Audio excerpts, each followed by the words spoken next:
श्री सच्चिदानंद सद्गुरु साईनाथ महाराज की जय। श्री सच्चिदानंद सद्गुरु भरद्वाज महाराज की जय। குருதேவ தத்தா. சத்குரு சாய்நாதரின் ஆட்சிகளோடு மாஸ்டர் அவர்களில் கண்காணிப்பில் நாம் அனைவரும் நடத்தி கொண்டு வரும் இந்த சத்சங்கத்தில் இன்று சாய்பாபாவின் உபதேச மொழிகள். ஆத்மனிஷ்டை கொண்ட ரிஷிகளின் வாயிலாக வெளிவந்த வாக்கியங்கள் தான் வேதங்கள், உபனிஷத்கள், தர்மசாஸ்திரங்கள், புராணங்கள். பிரம்மத்தை அறிந்தவன் பிரம்மன்தான் ஆவான் என்றுதானே அனைத்து சாஸ்திரங்கள் கூறுவது. ஆகையால் அந்த வாக்கியங்கள் சாக்ஷாத் பகவானின் வாக்கியங்கள் தான். கைவந்து கலையாக ஒரு சாஸ்திரத்தை அறிந்தவர் வாயில் அந்த சாஸ்திரம், ஏனென்றால் அது அவர்களின் அனுபவம். அவர்கள் அவ்விதமாக சாதனை செய்து பரிபூர்ணம் ஆவார்கள். ஆகையால் அவர்கள்தான் அதன் பொருளை கூட நமக்கு நன்றாக விவரிக்க முடியும். நோயாளிக்கு வைத்தியங்களை விட வைத்தியம் கற்றுக்கொண்ட வைத்தியம்தான் நன்மை செய்ய முடியும். அவ்விதமாகவே சாஸ்திர வாக்கத்தை விட மகான்களின் வாக்கியம்தான் சரியான ஆதாரம் கொண்டிருக்கும். ஆகையால் அவரை நாடியக்கு பிறகு சர்வதன்மான் பரித்யஜ்ய இந்த சூத்திரத்தை கடைபிடிக்க வேண்டும். ஆகையால் தான் சத்குருவை சரணடைந்த பிறகு சாஸ்திரம் வேண்டாம் என்று கூறினார் சாயி.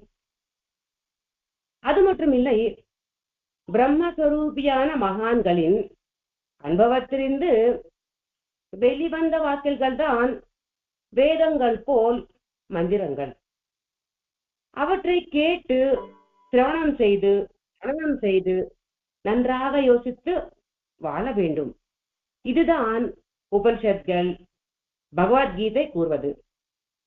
எண்ணற்ற நிலைமைகளில் பாபா வெவ்வேறு பக்தர்களிடம் கூறிய வாக்கியங்களை ஒரு வரிசையை படித்து வாசித்தால் சம்பூர்ணமான ஆன்மீக புதனை கிட்டும். ஆகையால் அவற்றை வெவ்வேறு சுத்திகளாக இல்லாமல் ஒரே வரிசையில் வைத்து பார்த்தால்தான் அதனுடைய உண்மையான பொருள் புலப்படும். பாபாவின் உபதேச மொழிகள். ஆதியும் அந்தமும் இல்லாத இந்த பாதங்கள் மிகவும் பவித்திரமானவை. என்மேல் முழுமையான விசுவாசத்தை வை, உன் கோரிக்கை நிறைவேறும். என்மேல் உன் பார்வையை வை, நானும் உன்மேல் என் பார்வையை வைப்பேன் என்று பாபா சொன்னார். இங்க ஆதியும் அந்தமும் இல்லாத பாதங்கள் அப்படின்னு என்ன? சாஸ்வதமாக பூமி மேல இருக்கின்ற அந்த பாதங்கள். தத்தாத்திரேயர் சாஸ்வதமாக பூமியில் இருப்பார் என்றதுக்கு ஆதாரம். அதாவது இந்த பூமி இருக்கின்ற வரையிலும் தத்தாத்திரேயர் சத்குரு ரூபத்தில் அவதரிப்பார் என்பது உண்மை என்று பூபாதோ உபனிஷத்து சொல்கின்றது. அந்த பாதத்துக்கு ஆதியும் இல்லை, அந்தமும் இல்லை. அது எங்கே இருக்கு? அது எங்கே இருக்குதுன்னா, விஸ்வம் முழுவதும் அந்த பாதம் நிறைந்திருக்கிறது. ஆகாயம் முழுவதும் நிறைந்திருக்கிறது. இதுதானே நாம் வாமர்ஷத்தில் பார்த்தோம். விஸ்வம் முழுவதும் அந்த பாதம் நிறைந்திருக்கிறது என்று. அதாவது அந்த பாதம் ஆகாயத்துக்கு செல்லும் பொழுது அந்த இடமெல்லாம் நிறைந்திருக்கும் பொழுதுதான் பிரம்மா அந்த பாதத்துக்கு பூஜை செய்தார் என்று கூறுவார்கள். எல்லா இடத்திலும் இருக்கும் அந்த பாதத்துக்கு ஆதியும் இல்லை, அந்தமும் இல்லை. எந்த இடத்திலிருந்து ஆரம்பிச்சது, எந்த முடிவடைந்தது என்று சொல்றதுக்கு இடமில்லை. அது எப்பொழுதுமே பூமியில் சாஸ்வதமாக இருக்கும் என்று தெரிவிக்கிறார் பாபா. அந்த பாதங்கள் தூய்மையானவை, பவித்திரத்தன்மை கொண்டவை. ஆகையால் அந்த பாதங்களை நாடி சரணடைய வேண்டும் என்று சொன்னார்கள். இதுக்கு ஒரு சின்ன எக்ஸாம்பிள் சொல்லிக்கலாங்க. மீனவர்கள் வலை வீசுவார்கள். அந்த வலை எங்க விழுமோ அங்க இருக்கிற எல்லா மீன்களும் வலையில் வந்து சிக்கும் இல்லையா? ஆனால் மீனவர்கள் பாதங்கள் கிட்ட இருக்கிற மீன்கள் வலையில் சிக்காது. அவ்விதமாகவே சத்குருவின் பாதங்களை சரணடைந்தவர்கள் கலிமாயில் சிக்க மாட்டார்கள். சத்குருவின் பாதங்களை சரணடைந்தவர்கள் கலிமாயில் சிக்க மாட்டார்கள். முழுமையான நம்பிக்கை வைக்கும் பொழுது கோரிக்கை நிறைவேறும் என்றார். இந்த முழுமையான அந்ததுக்கு பொருள் என்ன? அதுக்கு பொருள் நமக்கு நன்மை நடந்தாலும் தீமை நடந்தாலும் அது கடவுளின் பிரசாதம் என்று ஏற்றுக்கொண்டு வாழ்வதுதான் உண்மையான நம்பிக்கை.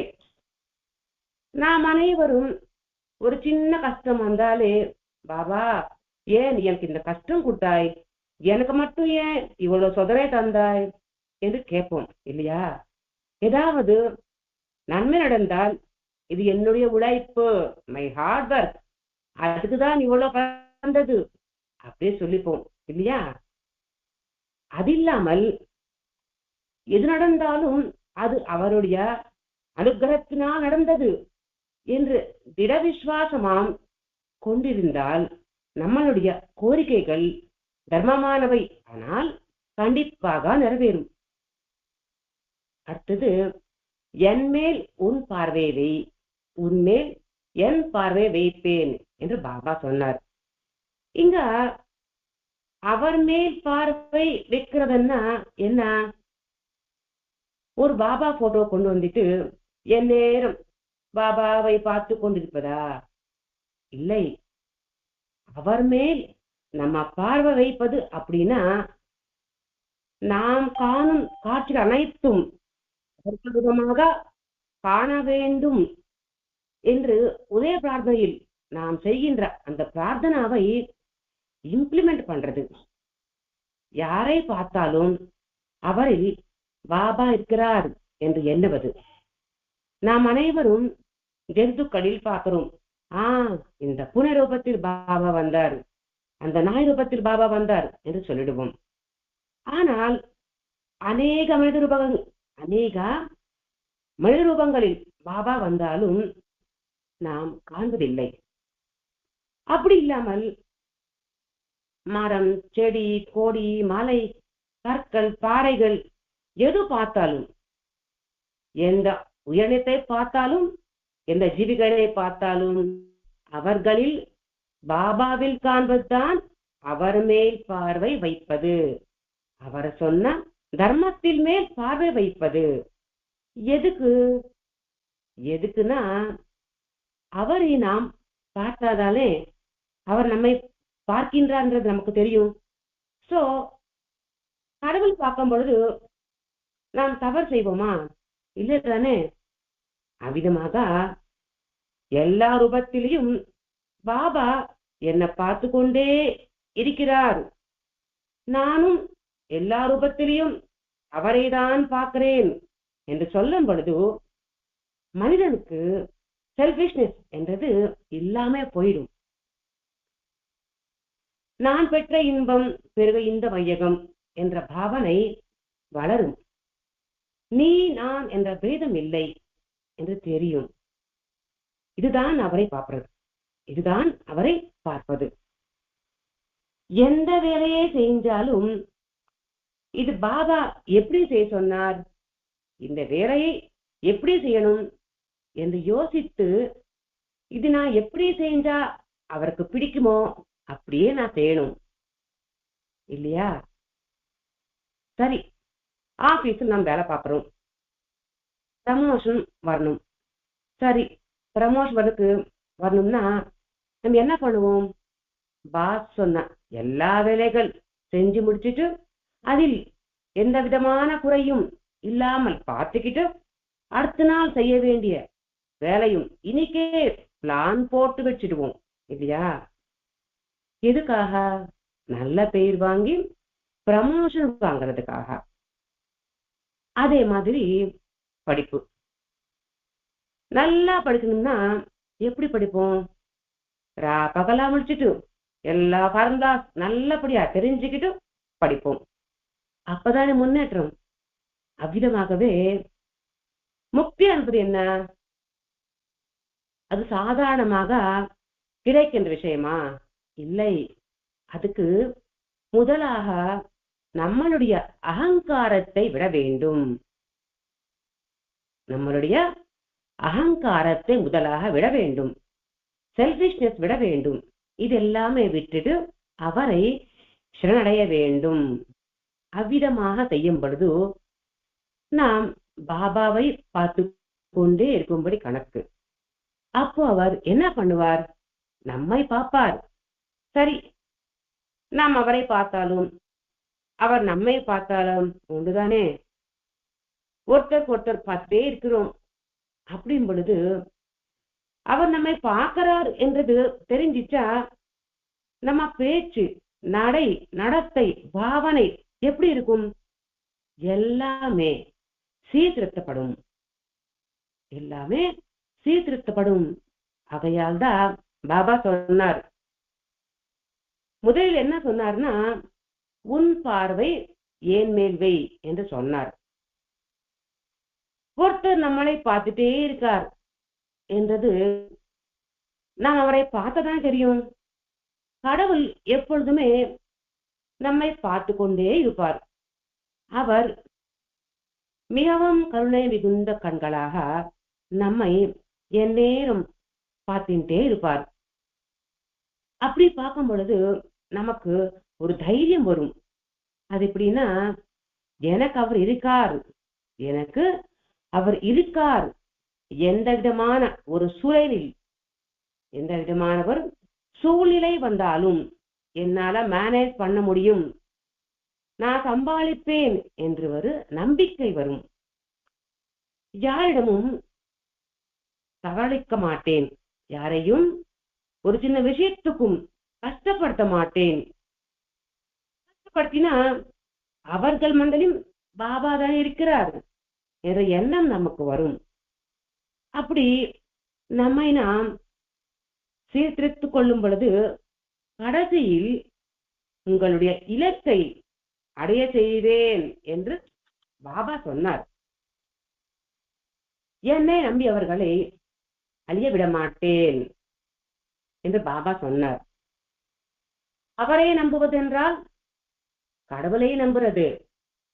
பாபா சரித்திரத்தில், வேதங்களில், சாஸ்திரங்களில் நாம் பார்த்திருக்கோம்.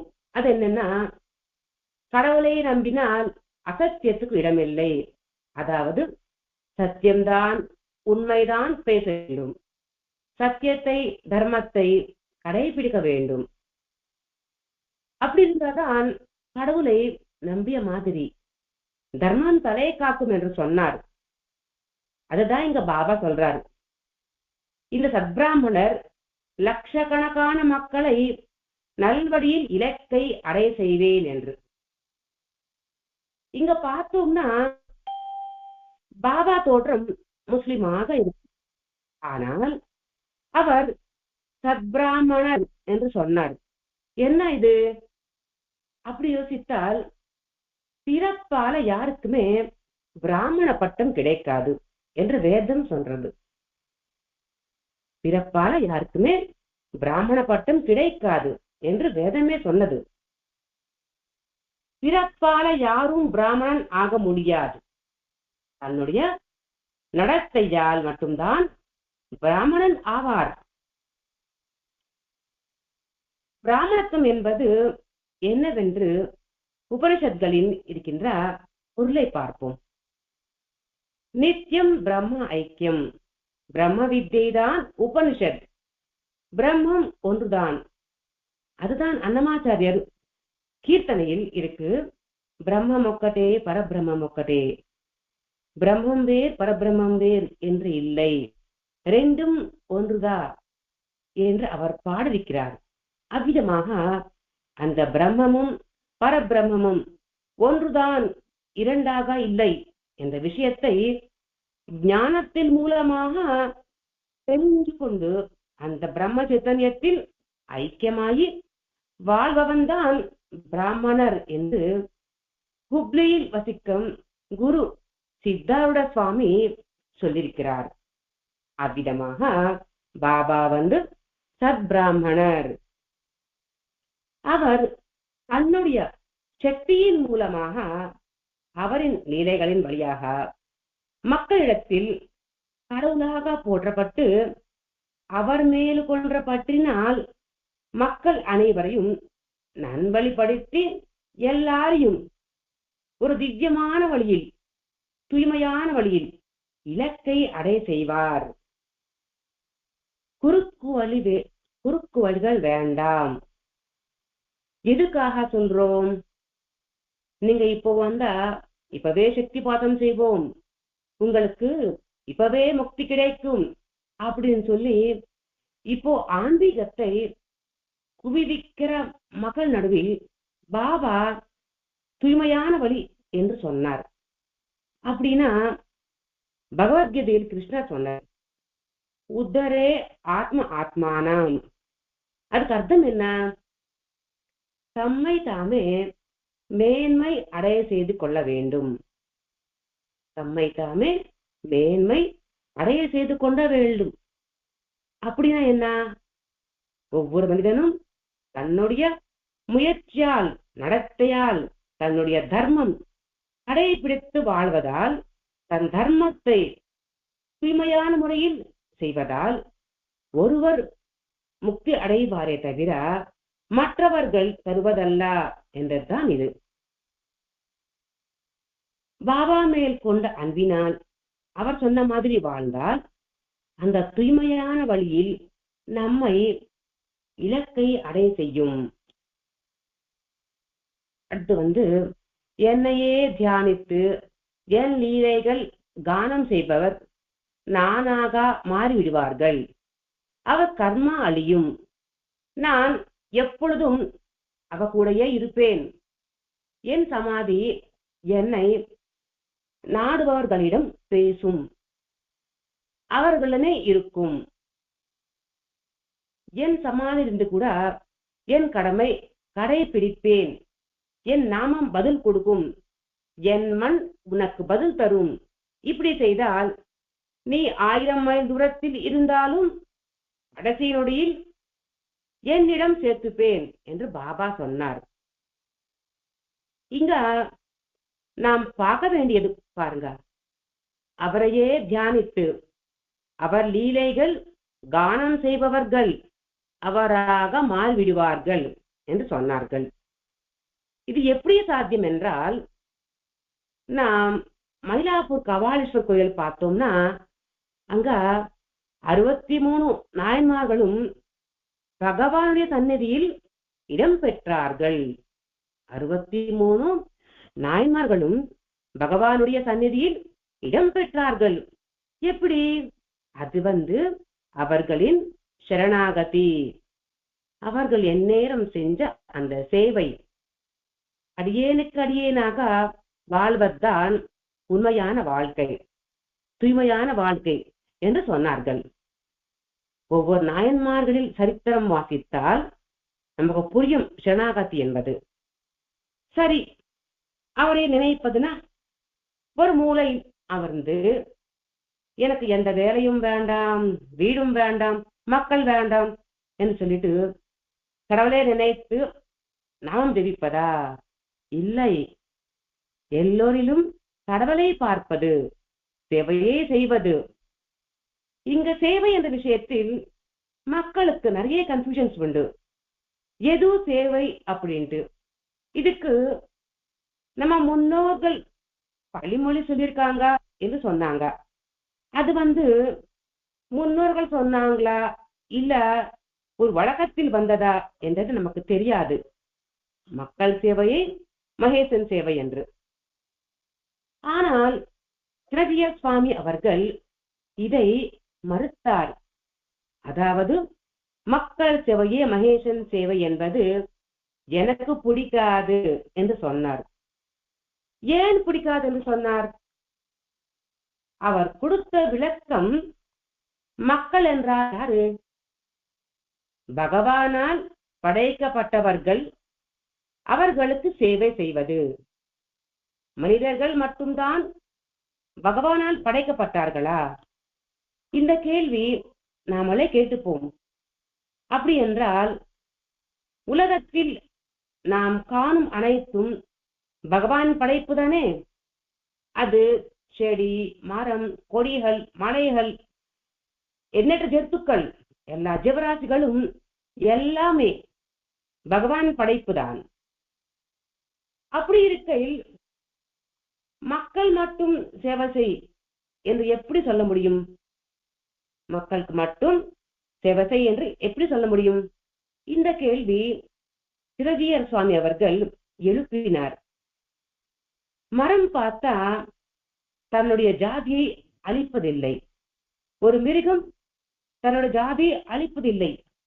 மாமிசம் சாப்பிடும் மிருகம் கூட தன் பசி தீர்ந்த பிறகு எந்த மிருகத்தையும் அழிப்பதில்லை. அவ்விதமாகவே எந்த மிருகங்களோ மரங்களோ காற்றை மாசுபடுத்துவதில்லை, நதிகளை மாசுபடுத்துவதில்லை, பூமியை மாசுபடுத்துவதில்லை.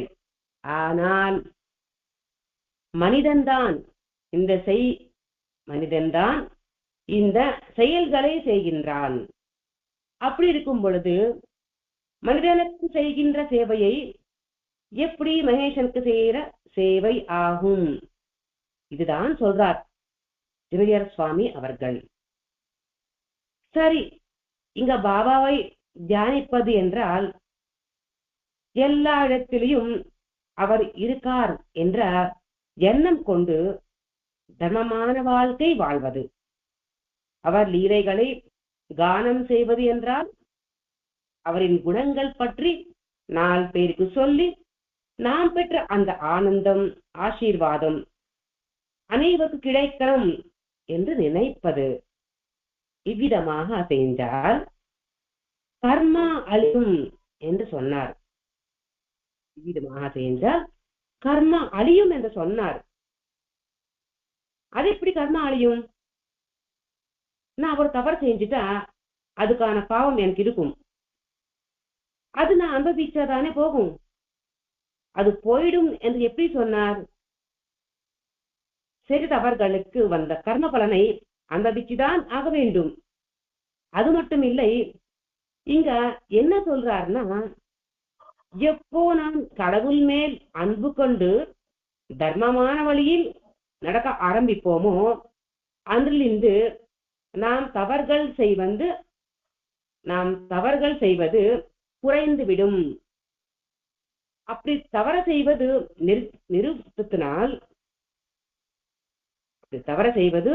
நிறுத்துவதனால் புதிதாக எந்த பாவமும் வந்து சேராது என்று கூறினார்கள். நான் எப்பொழுதும் அவர்களிடம் இருப்பேன் என்று பாபா சொன்னார். யாரிடம்? யார் தர்மமான வழியில் செல்கிறார்களோ அவரிடம்தான் நான் இருப்பேன் என்று பாபா சொன்னார். ஐயோ, பாபா இப்போ சமாதி அடைந்தாரே என்ற கவலை நமக்கு வேண்டாம். அங்கிருந்து அவர் தம் காரியங்களை செய்து கொண்டே இருப்பார். எண்ணற்ற மக்களுக்கு தரிசனம் கொடுத்து நல்வழியில் நடத்துகிறார். சமாதினா என்ன? நமக்கு சமமாக எந்த காலமும் ஆரம்பத்திலிருந்து இருப்பது, அனைவரையும் சமமாக பார்த்து கொண்டு இருக்கின்ற அவரின் தன்மை. அதுக்கு முடிவு என்பது இல்லை. இப்படி இருந்தா நீ எவ்வளவு தூரத்தில் இருந்தாலும் நான் உன் கூடயே இருப்பேன். கடைசி நிமிடத்தில் நான் உன்னை என்னிடம் சேர்த்துக் கொள்வேன் என்று பாபா சொன்னார். எதுக்காக? நாம் கடைசி வரைக்கும் கூட அவரின் எண்ணத்தோடன் சிந்தனையுடன் அவரையே நினைத்து நம்மளுடைய கடமைகளை ஆற்ற வேண்டும். நான் எண்ணற்ற மக்களை காப்பாற்றுவதற்கு எண்ணற்ற மைல்கள் தூரம் செல்ல வேண்டும். இந்த என் தேகம் யாருக்கும் அடிமை இல்லை, அது அல்லாஹ் மட்டும்தான் அடிமை என்று சொன்னார். அல்லாஹ் என்றால் கடவுள், தெய்வம். நம்மளுடைய தேகம் யாருக்குமே அடிமை இல்லை, அது கடவுளுக்கு மட்டும்தான் அடிமை என்று பாபா சொன்னார். பாபா அல்லாஹ் மாலிக், கடவுள்தான் எஜமான் என்று சொன்னார். சோ அந்த எஜமான் எந்த வழியை சொல்லி கொடுத்தாரோ அந்த வழியில் செல்வதுதான் இங்க சேவகன் டியூட்டி இல்லையா? அப்படித்தானே வாழ வேண்டும். அதுதான் பாபா சொன்னார். அவர் எஜமான் என்று நினைக்கும் பொழுது நாம் எப்படி இருக்க வேண்டும்? அவருக்கு பிடித்த விஷயம் செய்து கொண்டே அவர் சொன்னது செஞ்சிட்டே இருக்க வேண்டும். நான் ஷிரடியிலையும் எல்லா இடத்திலையும் இருப்பேன், இந்த உலகம் என்னுள்ளே இருக்கு, நீ பார்த்து அனைத்தும் சேர்ந்து நான் தான் என்று பாபா சொன்னார். பாத்தீங்களா? இதுதான் சிரஜியர் சுவாமி அவர்கள் சொன்னார் இல்லையா? இங்க படைப்பனைத்தும் கடவுளால படைக்கப்பட்டதுதான். அப்படி இருக்கும் பொழுது நாம் காணும் அனைத்தும் கடவுளின் ரூபமாக காண வேண்டும். அவ்விதமாகவே எந்த ஒரு விலங்குக்கோ உயிரினத்துக்கோ நாம் தீங்களிக்க கூடாது. சாயி ஷிரடியில் மட்டும் இருப்பார் என்று நினைப்பவர்கள் என்னை அறியாதவர்கள் என்று பாபா சொன்னார். ஏன் பாபா அப்படி சொன்னார்? 5 அடி தேகம் 5 அடி தேகம் நான் இல்லை என்று பாபா சொன்னார். அப்போ நாம் எப்படி யோசிக்க வேண்டும்? எல்லா இடத்திலையும் இருப்பவர், எல்லா இடத்திலையும் இருப்பவர் என்று நினைக்க வேண்டும் என்றால் அவருடைய சரித்திரத்தில் சில சிச்சுவேஷன் நாம் பார்க்க வேண்டும். நானா சந்தோர்கர் தாகத்தால் ஒரு மலை மேல் உட்கார்ந்துட்டு இன்மேல் ஒரு அடி கூட என்னால் வைக்க முடியாது என்று சொல்லும் பொழுது ஒரு விறகு வெற்றவரை வந்து நீங்க அமர்ந்திருக்கும் பாறையடியில் தண்ணீர் இருக்கு, அருந்தங்கள் என்று சொன்னார். அப்போ அந்த ரூபத்தில் வந்தது யாரு? ஆக்சுவலா பார்த்தா அந்த நேரம் பாபா ஷிரடியில் தான் இருந்தார். இருந்து என்ன சொல்றாருன்னா, நானா தாகத்துடன் சாக போறான், ஆனால் நான் சாகவிட மாட்டேன் என்று சொன்னார். அப்போ விறகு வெற்றவர வேடத்தில் வந்தது பாபா தானே. அவ்விதமாகவே ஒரு வாட்டி ஷிரடியில் பாபா எல்லாரிடம் பேசிக்கொண்டே இருக்கும் பொழுது பக்கத்து ஊரில் மழை பெய்யும். அங்க ஒரு தாயி வயலில் வேலை செஞ்சுட்டு தன்னுடைய குழந்தையை மறந்துட்டு குடிசைக்குள்ள போயிடுவாங்க. பின்னர் ஐயோ என் குழந்தை எங்க இந்த ஞாபகம் வந்து ஓடி வந்து பார்த்தா அங்க பாபா நின்று இருக்காரு. நீ ஏன் குழந்தைய மறந்தாய்?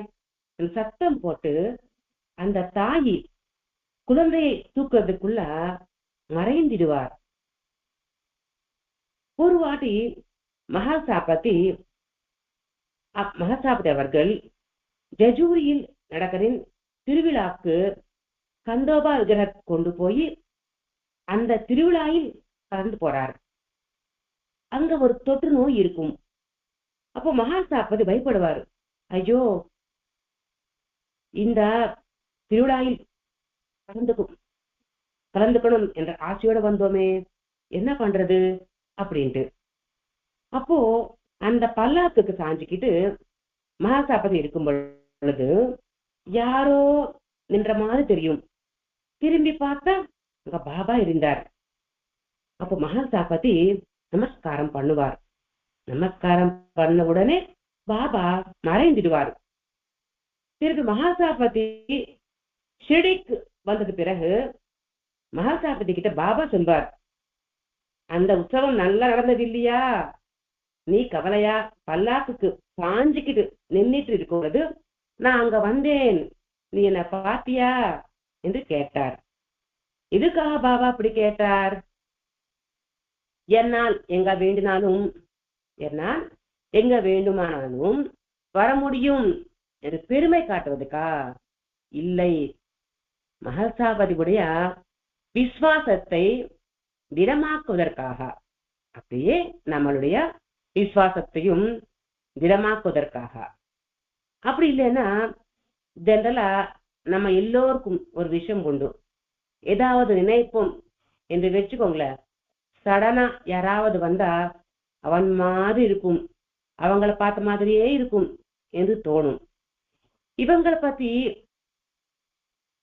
நினைத்துட்டே தூங்கினோம். அதனால் கனவில் அவங்க வந்தாங்க என்று நினைப்போம். அவ்விதமாக மகாசாபதி எப்பவுமே பாபா பாபா பாபா என்று சொல்லிட்டே இருக்கும் பொழுது பாபா மாதிரி தெரிஞ்சாரோ, அப்படி பிரமை என்று நினைப்பாரோ? இல்லை, இங்க நான் வந்தேன் என்று பாபா அவருக்கு ப்ரூவ் பண்றார். நான் வந்தேன் என்று பாபா அவருக்கு ப்ரூவ் பண்றார். அந்த நேரம் கூட பாபா எங்க இருந்தார்னா ஷிரடியில் தான் இருந்தார். அதுக்கப்புறமா பாபா பாலக்ராம் மான்கரை மத்தியேந்திரகருக்கு அனுப்புவார். அங்கேயும் மான்கருக்கு பாபா தரிசனம் கொடுப்பார். இவ்விதமாக நிறைய இன்சிடென்ட்ஸ் அவருடைய சரித்திரத்தில் பார்த்தோம்னா நமக்கு புரியும். அது என்னன்னா, சாய் என்பவர் அஞ்சலடி தேகம் மட்டும் இல்லை, சர்வத சைத்தன்யம்தான் சாய் என்றது. எல்லா இடத்திலும் நிறைந்திருப்பவர் சாய்.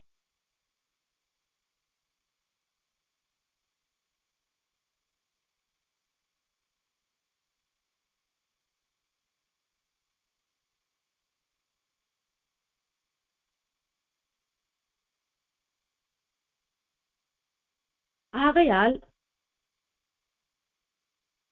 சாய் ஷிரடியில் மட்டும் இல்லை, இப்பவும் நம்ம கூடயும் இருக்கிறார், எப்பொழுதுமே இருப்பார். இந்த எண்ணம் கொண்டு வாழும் பொழுது என்ன ஆகும்னா, நாம் நம்முடைய அசர்வங்களை கட்டுப்பாட்டுக்குள்ள வைத்து வாழ முடியும். நம்முடைய அசர்வங்களை கட்டுப்பாட்டுக்குள்ள வைத்து வாழ முடியும். ஏன்னா ஜெனரலா நாம் வீட்டில் சத்தம் போட்டே பேசுவோம், கோபம் வரும், கத்துவோம், ஒவ்வொரு வாட்டி பாத்திரத்து கூட தூக்கி வீசுவோம். அதுவே நம்ம வீட்டுக்கு நம்ம ஆபீஸ் பாஸோ இல்ல அந்த ஏரியா கவுன்சிலரு யாராவது வந்தாங்க என்று வச்சுக்கோங்க, அப்போ நம்மளுடைய நடத்தை எப்படி இருக்கும்? ரொம்ப அமைதியா பேசுவோம். செய்கிற வேலைகள் எல்லாம் சத்தம் போடாம முடிப்போம். ஏதாவது ஒரு டிஷ் பண்ணோம்னா அது அவ்வளோ கவனமா நல்லா பண்ணணும் பண்ணிட்டு முயற்சி பண்ணி செய்வோம். அப்ப நம்ம நடத்தை நம்ம கண்ட்ரோலில் இருக்கும் இல்லையா? எதனால்னா இருந்த ஆபீசர் நம்ம வீட்டுக்கு வந்திருக்காங்க, அதனால் அப்படி செய்வோம். அவ்விதமாகவே இந்த உலகத்துக்கே ஆபீசர் நம்ம சாய்நாதர். அந்த கடவுள் நம்ம வீட்டிலேயே நம்ம கூடயே இருக்கிறார் என்ற எண்ணம் வரும் பொழுது யார் மேல கோபம் கொள்ளுவோம்? எந்த வேலை செய்தாலும் அவரே நினைப்பாவே இருக்கும். அப்ப என்ன நடக்கும்? அனன்ய சிந்தனை நடக்கும். அந்த அனன்ய சிந்தனை நடந்தால் என்ன ஆகும்? இது கிருஷ்ணர் என்ன சொல்லிக்கிறார்னா, அனன்யா சிந்தையந்தோ மாம் எஜனா பர்யுபாசதே தேஷாம் நித்யாபியுக்தானாம் யோகக்ஷேமம் வகாம்யகம். இதுக்கு அர்த்தம் அனன்யமா எப்பொழுதுமே என்னை நினைத்து கொண்டே இருந்தால் அவர்களில் யோகமும் அதில் க்ஷேமமும் நான் பார்ப்பேன் என்று கிருஷ்ணர் சொல்லியிருக்கிறார். எப்பொழுதுமே அவரை நினைக்கணும்னா ஒரு இடத்தில் போய் சைலண்டா உட்காரதா? இல்லை. கிருஷ்ணா கிருஷ்ணா, ராமா ராமா, சாயி சாயி என்று சொல்வது இல்லை.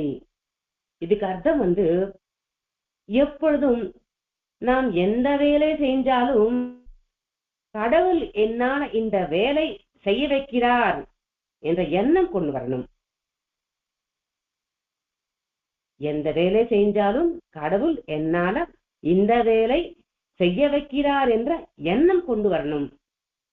அவர் என்னை கண்காணித்து கொண்டிருக்கிறார், கண்காணித்து கொண்டே இருக்கிறார் என்ற எண்ணத்துடன் விதில் பிரசன்டில் இருக்கும் பொழுது அந்த எண்ணம் கொண்டே செய்கிற ஒவ்வொரு வேலையும் அனமே சிந்தனை ஆகும். அப்படி இருக்கும் பொழுது நம்மளுடைய யோகமும் அதில் க்ஷேமமும் அவர் பார்ப்பார். யோகம் என்றால் நமக்கு கடவுளால் கொடுக்கப்பட்ட எல்லா செயல்களும், க்ஷேமம் என்றால் அவை அழியாமல் பார்ப்பது, அது அவர் கையில் இருக்கிறது என்று சொல்றார். ஆகையால் குரு பௌர்ணமி நெருங்கிக் கொண்டே இருக்கிறது. நாம் அனைவரும் சத்குரு சாய்நாதரை எப்படி சரணடைய வேண்டும், குரு சேவையை என்பது எப்படி செய்ய வேண்டும் என்ற விஷயத்தை ஸ்ரீகுரு சரித்திரத்தின் பாராயணாலும் சாய் திருவிளையாடல் பாராயணம் மூலமாகவும் பாபாவின் லீலைகளை ஸ்மரித்துக் கொண்டே அந்த சத்குருவானவர் நம்மை பார்த்து கொண்டே நம்மளை திருத்துவதற்கு எவ்வளவு முயற்சி செய்கிறார் என்று சிந்தித்துக் கொண்டே குரு பௌர்ணமி வரையிலும் எல்லாரும் பாராயணம் செஞ்சு முடிச்சு அவரின் அனுகிரகம் பெற வேண்டும். நமக்கு குருவான ஆச்சாரிய ஸ்ரீ பரத்வாஜா மாஸ்டர் அவர்கள் ஒவ்வொரு மனிதனின் மனமும் சாய்வின் திருக்கோவிலாக மாற வேண்டும் என்று எண்ணினார். அவர் அதுக்காக தான் முயற்சி செய்கிறார். எல்லாருக்கும் நன்மை நடக்கணும் என்ற ஒரு எண்ணத்தில் அவர் சாதித்த அனைத்தும் திருநூல்களாக எழுதி நமக்கு கொடுத்தார். இப்போ இங்க சவுத் சைடு பாபா பற்றி இவ்வளோ தெரிஞ்சிருக்கு அப்படின்னா அது ஆச்சாரிய ஸ்ரீ பரத்வாஜா மாஸ்டர் அவர்களின் ஆசிகள் தான். அவரின் முயற்சி, அவரின் தியாகம், இது நினைவில் வைத்துக் கொண்டு குரு பௌர்ணமி வரையும் பாராயணம் செய்து கொண்டே அந்த குருவின் நிலைகளை ஸ்மரண செய்து கொண்டே அந்த தந்தையின் அரவணைப்பில் நாம் அனைவரும் ஆனந்தமாக வாழ வேண்டும் என்று பிரார்த்தித்துக் கொண்டே ஸ்வஸ்தி. ஸ்ரீ சச்சிதானந்த சத்குரு சாய்நாத் மகாராஜ் கி ஜெய். ஸ்ரீ சச்சிதானந்த சத்குரு பரத்வாஜ் மகாராஜ் கி ஜெய். குருதேவ தத்தா.